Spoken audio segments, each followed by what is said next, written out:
Welcome to VUK Talks, the show that speaks to education, health, entrepreneurship, and so much more. Hi, South Africa. I am your host, Munjezi Makuba, and with me today I have Mr. Spencer Masebe from the Sample Warehouse. How are you, Mr. Spencer? Good, thanks, and you? I'm also fine. Can you kindly introduce yourself and also give us your journey through you being able to get to developing the Sample Warehouse? All right. My name is Spencer Ditiro Masebe, the founder of Sample Warehouse. Spencer it's father, a husband, and an entrepreneur at heart. So basically, my educational background comes from analytical chemistry, project management, polymer technology, and in my years of being in the industry, I loved mostly process control of the labs, improving the processes, and I've came across a lot of, I've worked with a lot of clients from different industries, from mining, operations, consulting. And through that journey as a laboratory technician, I saw a very big gap into sample handling, and which is the most critical part of the accuracy and the scientific credibilities of the science sector at all. So basically, that's where the sample warehouse came into life. Looking into managing the samples of the laboratories, ensuring the compliance with different compliance regulatories, looking into the environmental impact, because laboratories they produce acids which cannot be disposed into the normal sinks or normal waste. It needs to be treated before for environmental impact. So the sample warehouse, that's where it came into play. Oh, interesting. And what kind of samples are they? Because, like, for people like myself who didn't study science, I was asking myself as we were talking before, Yeah. because I wanted to find out, like, what are those samples? Did you study biochemistry? I mean, for someone who does not understand the science sector. The sample basically, we more into the geological samples. We're looking into mining explorations. We're looking into just the normal soil samples, which it gets to be mined and be sent to the laboratory. So that's the sample. So the sample comes in different packages. You can have a reserve sample, which can range from kgs, and then we have a test samples, which gets to be reduced, and then it becomes a laboratory test sample. So those are the kind of samples. We have different samples like coal samples. We have samples like microbiological samples as well. So it's different sectors, but at this initial stage, we're looking into mostly the geological samples, what we mine into our mining industries, the explorations. So basically, those things went through the chain of being sampled from using the inspection companies and being sent to the laboratories for testing. But after the testing, you can't just take the sample and throw it away. You need to keep it, because there is a chain of disputes which can arise from clients. Because remember, we're testing certain things and then they get shipped to another country. And when they get shipped to another country, they need to be tested there before, because we sell based on the quality of whatever the material that we're using. So we're looking into the integrity of the sample, because basically the integrity of the sample is the fundamental to the science sector, in terms of if the sample is jeopardized, if there is any contamination into your samples, it doesn't matter what kind of instrumentation, expensive instrumentation that you can use to test that sample and get there. Because once the sample is compromised, that means the data is compromised. And we're looking into sectors like mining, we're looking into sectors like agriculture. Those sectors, they depend mostly on to reliable data. for their compliance, for their decision making in terms of their investments.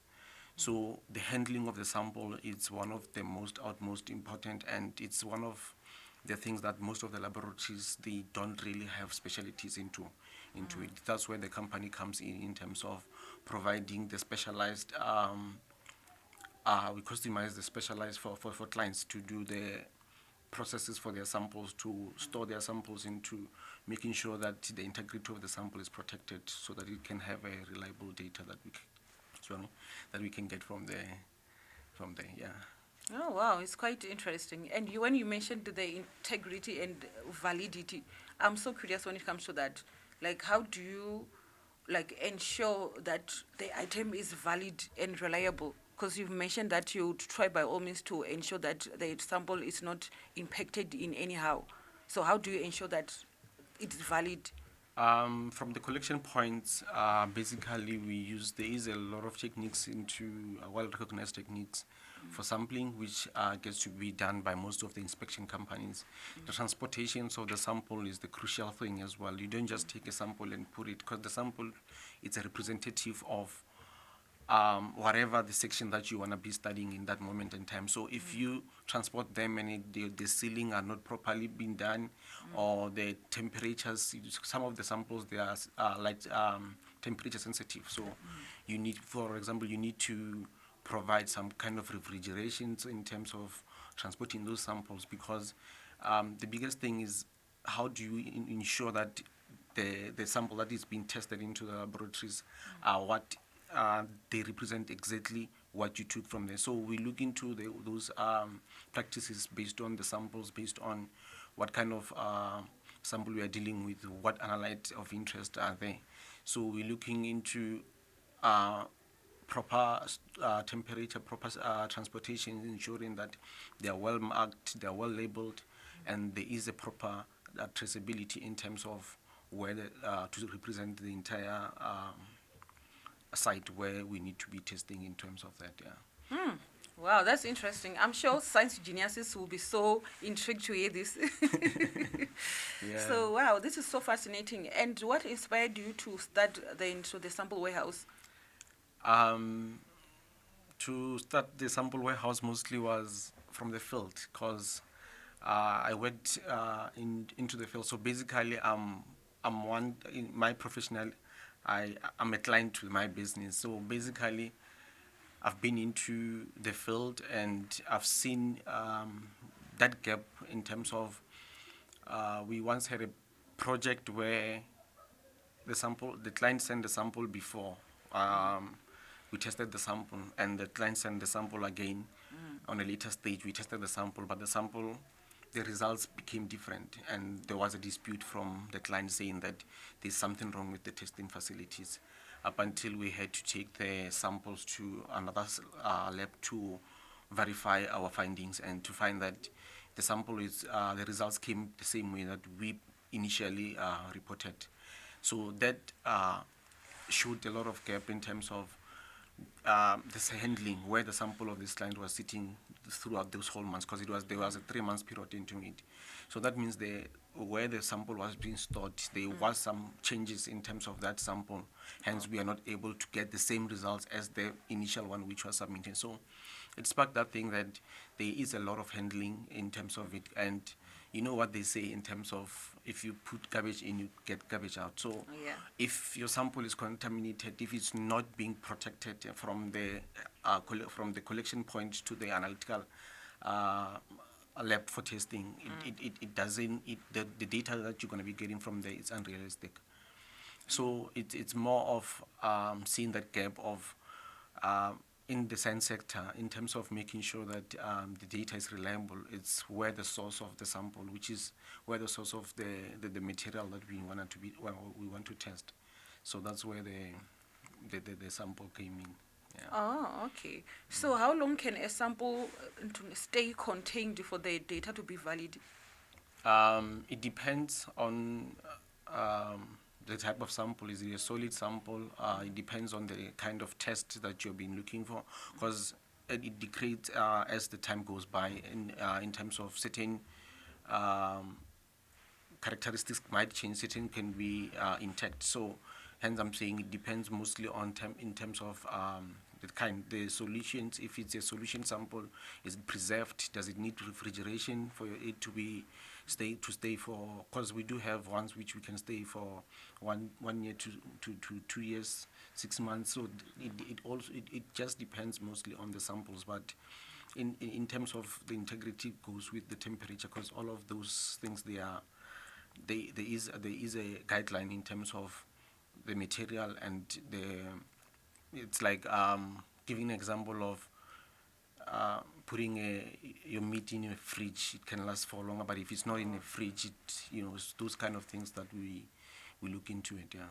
Oh, okay, interesting. So can you please take me through your entrepreneurial journey and also highlight some of your milestones or achievements that you can be like boast yourself about, be like, wow, I can't believe I've achieved this.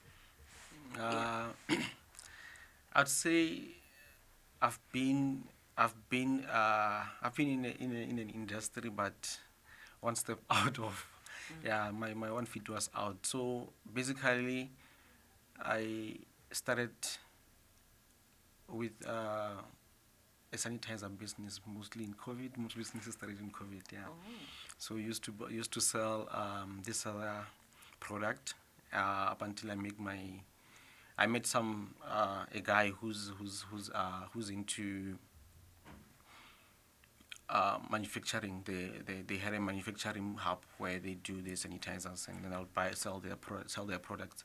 Up until now, I can give them my own formulations, ask them to do this, and then I got to change that to sell my own product into it. We went into the mask business as well, where we were doing the mask, and yeah.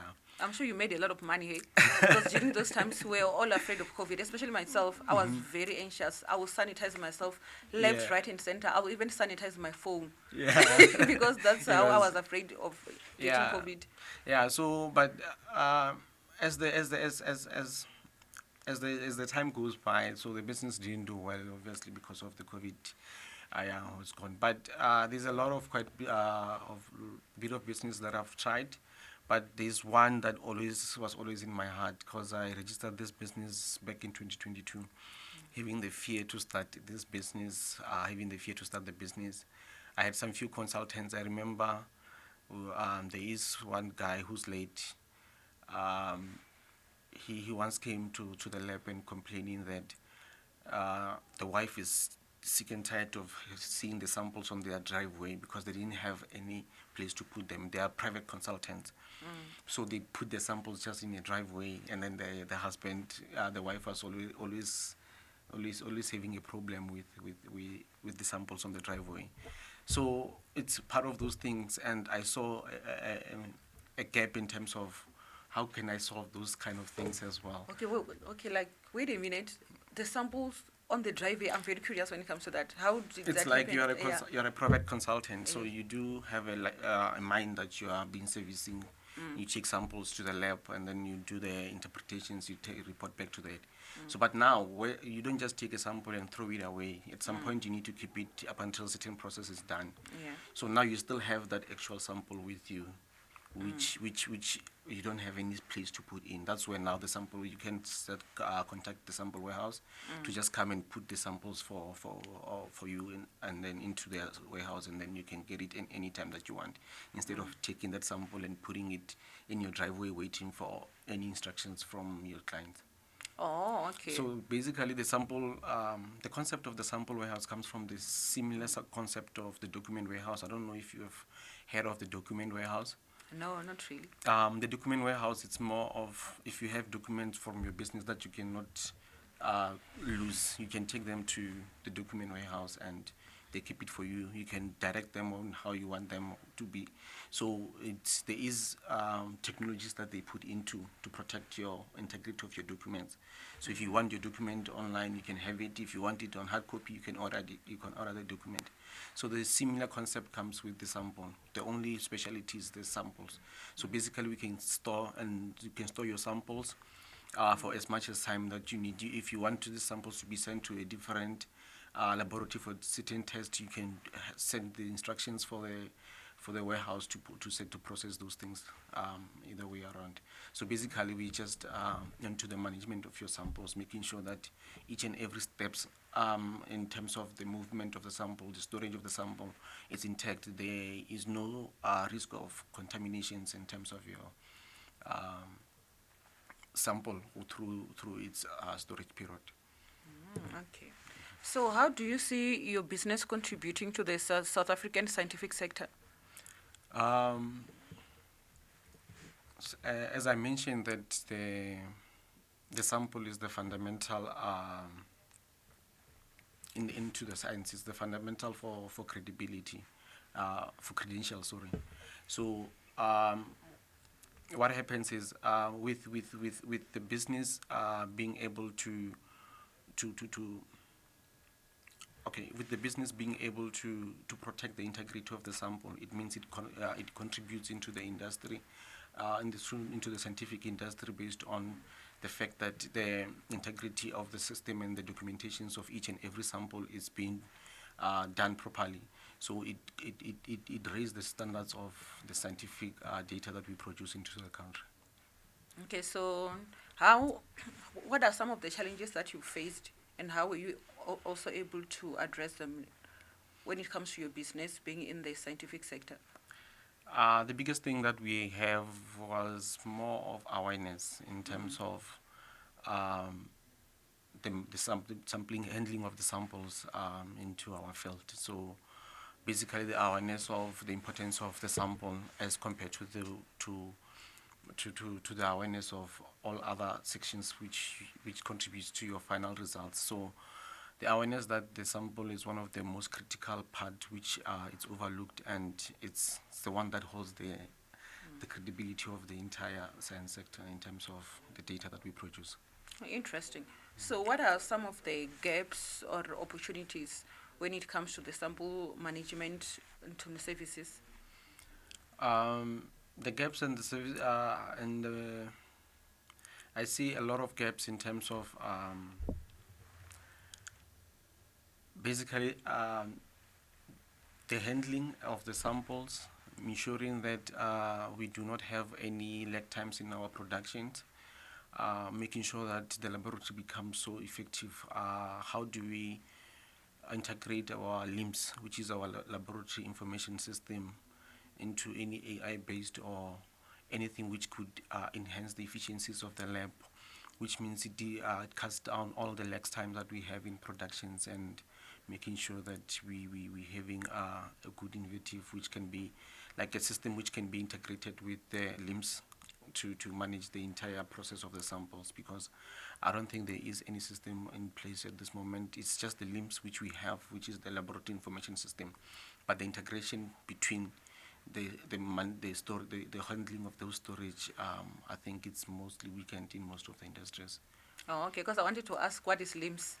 Or Yeah. LIMS is a laboratory information. So basically, in a laboratory, we have what we call a laboratory information system.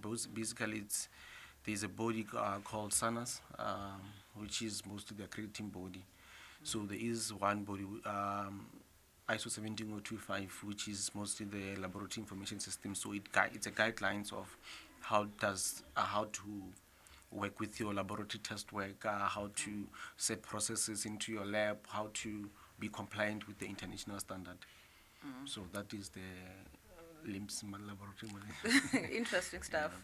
So what are some of the new projects or into initiatives that you would like to share with us that are on the horizon?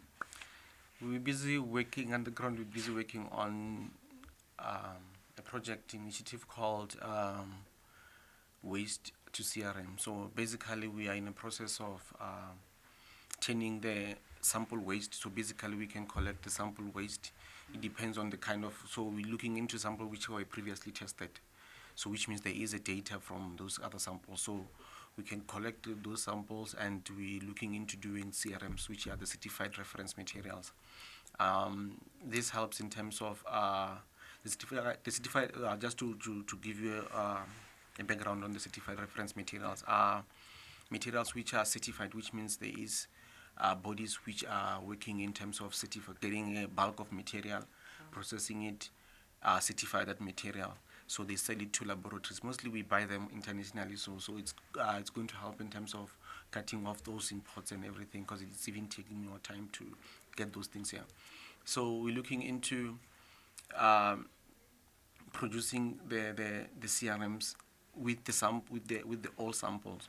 So it helps in terms of metrics matching those samples with the CRMs, because CRMs are used in terms of when on the scientific testing, when we bring an unknown sample, we need a known sample which we can test together with the unknown sample. So basically it's the one that gives us the check in terms of our quality.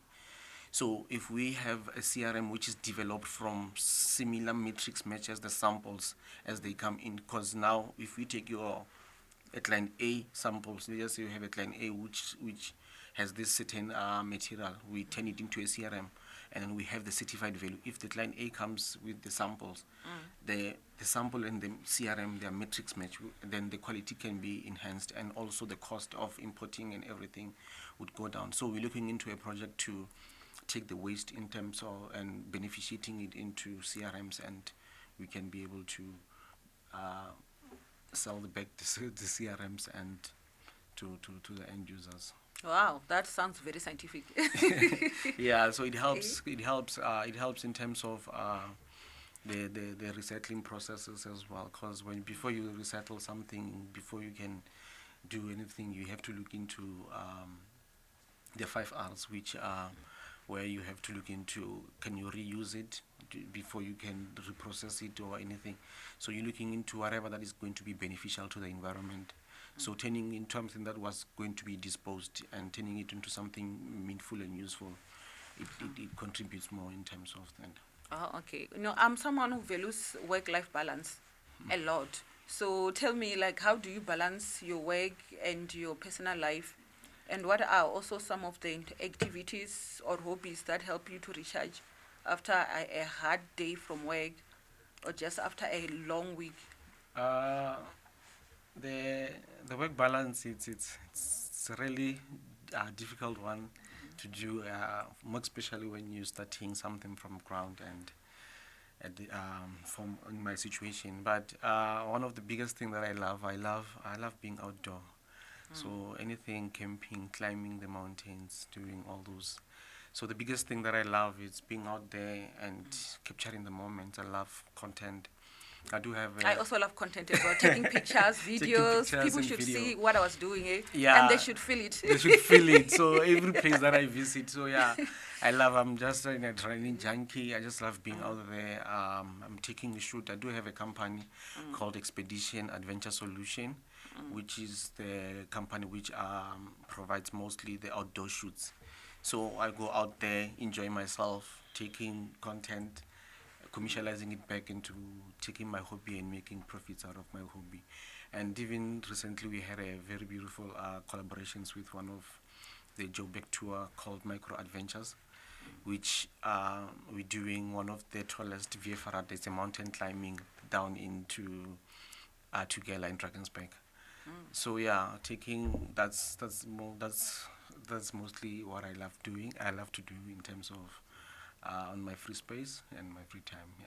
Okay, in terms of mountain climbing, I've been seeing this into these TikToks, these videos and TikToks, where I was seeing people into climbing Mount Everest. You see, it was one on their checklist. Is this something that you consider doing, climbing Mount Everest? Because I heard that a lot of people who went there who wanted to complete their checklist as it was one of their goals. Some of them ended up not returning. They passed away due to extreme weather conditions there. So is this something that you'll consider? I haven't considered doing. I only considered to visit the base camp, not going up the mountain. What's on my bucket list is Kilimanjaro, which is one I wanna. Yeah, so that one I think I can. But the problem with the Mount Everest is I don't feel comfortable depending on oxygen to to pump. Yeah, because you need to have oxygen for your lungs and everything. Some of the people from the documentaries that I've watched, they died based on to run out of the oxygen when they're up there. So I don't think my kids would be happy with me to to try that adventure. But if one day the things change, but yeah, but Kilimanjaro is one of my biggest one in the list.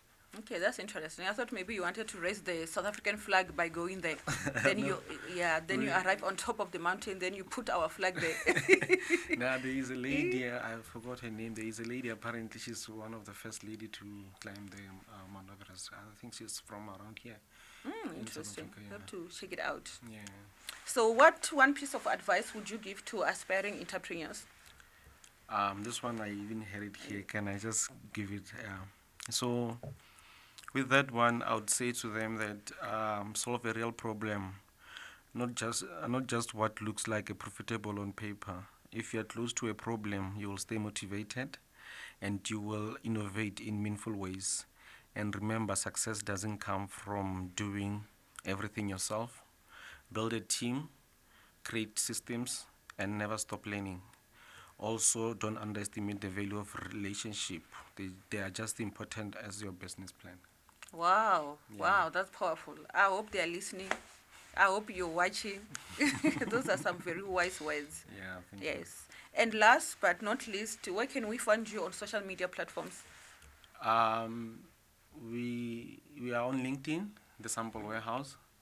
We do have the website www.sm-samplewarehouse.co.za.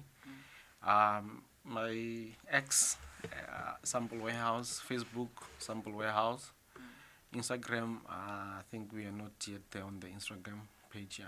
But those the biggest one is you can find us mostly on the socials. There's all contacts onto the website. All contacts are there in terms of the website. So just type the Sample Warehouse, find anything that is written SM, then you will find us. All right. I know that I already said last but not least, we have one more item. If you're comfortable, I have a G20 trivia. I'm just going to ask you a few questions when it comes to G20. Okay. Yeah, just to, for you to share your knowledge when it comes to it. So what does G20 stand for? Group of 20. All right. And how many countries are members of the G20? It's 19 plus one European country. Yes, perfect. 20 countries. Yes. And which South African city is most likely to host major international events like G20 related meetings? It's Johannesburg and Cape Town. All right. And who represents South Africa at the G20 Leader Summit? Our President Matamela. Yes, perfect. All right. And thank you so much for joining us. It was such an incredible interview. I really enjoyed it here. And I also learned a lot when it comes to sampling, especially for someone who does not really have a scientific background. Okay. And thank you for tuning in to another episode of VUK Talks from Nemkoro Hamakuba.